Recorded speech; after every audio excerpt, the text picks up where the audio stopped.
Can you think about a time where you felt lost at some point in your life? Was there ever a moment where you questioned where your life was going and if you're on the right path? What did you do about it? And how did that experience affect the person you are today?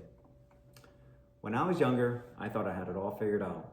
I went to a good college, studied really hard to graduate with a degree in finance and accounting, became a professional CPA, and managed to land a prestigious job on Wall Street that paid fairly well right out of college.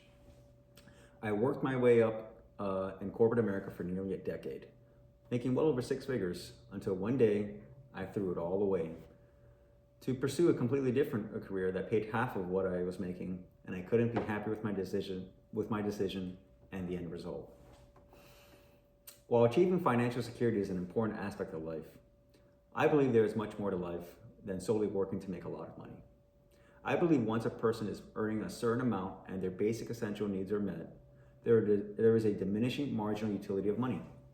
Now, money can buy a lot of things, but it can't buy happiness, and it most certainly cannot buy time. Today, I would like to share with you my coming of age experience that it completely changed the trajectory of my life and explain how I came to realize what was truly important in life. And that's having strong relationships with the people I care about, improving my physical and mental health, and finding a sense of purpose and meaning. Let's start with the importance of relationships and the vital role that they play in our pursuit of leading a happier and more fulfilling life. When I was working on Wall Street, that's all I did. Work, work, and work.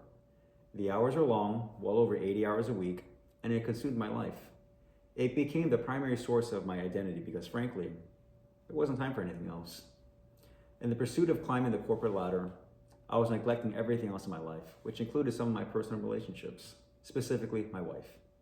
At the end of the day, when life gets tough, it's not going to be your boss or your coworkers who are going to be there for you during your darkest moments. It's going to be your significant other and your family, your friends, and the people you care most about. An ongoing Harvard study, which is considered to be one of the longest in the world, dating back to 1938, has shown that good relationships keep us healthier and happier. It turns out that people who are more socially connected to family, to friends, to community are happier. They're physically healthier, and they live longer than people who are less well connected. Just remember that when you're on your deathbed, on your final days, are you going to wish that you worked more and more about all the wealth you accumulated that you can't take with you?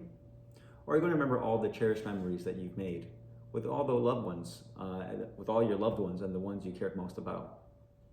As the Harvard study pointed out, good relationships lead to physically healthier lives. When I was working my corporate career, not only was I neglecting my personal relationships, but I was also ignoring my physical and mental health. I didn't go to the gym as much as I wanted to, and my diet consisted mostly of takeout. I always felt tired, lethargic, and sleep deprived. This had an adverse effect on my mental health as I felt like I was trapped in a never-ending cycle of work and I couldn't flip the switch off. I was tired of feeling this way, so I decided to make a change. I began to prioritize exercising on a consistent basis, maintaining a healthy and well-balanced diet. I woke up early to go to the gym before work and prep my meals ahead of time for the week. Not only did I feel physically better, but I found myself happier and more content with life. My quality of sleep improved drastically, and I felt more energized throughout the day. As it turns out, studies have shown that physical activity was revealed to help with sleep and improve various psychiatric disorders. Exercise in general is associated with a better mood and improved quality of life. As I became more cognizant of my physical and mental health, I began to realize that if work is going to encompass half of my life, I might as well enjoy what I do and be passionate about it. When I found out that my wife was pregnant and I was going to become a father, I knew the moment to make a change was either now or never.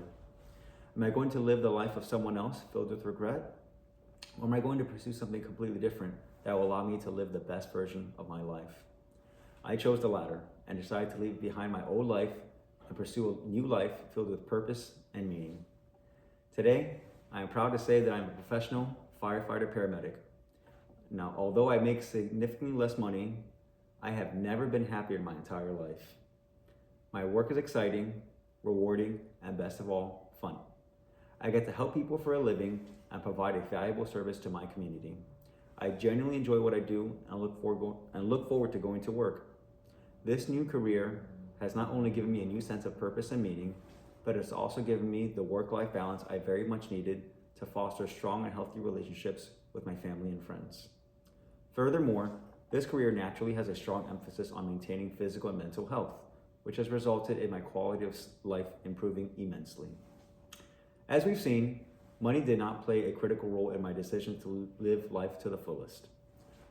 Once I earned past a certain threshold, making more money wasn't going to solve the midlife crisis that was unfolding in front of me.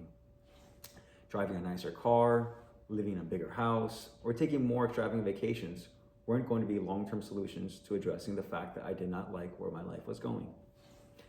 In conclusion, the key to living a happy and fulfilling life is to maintain high-quality relationships with those you care about, prioritizing your physical and mental health, and finding purpose and meaning in your life.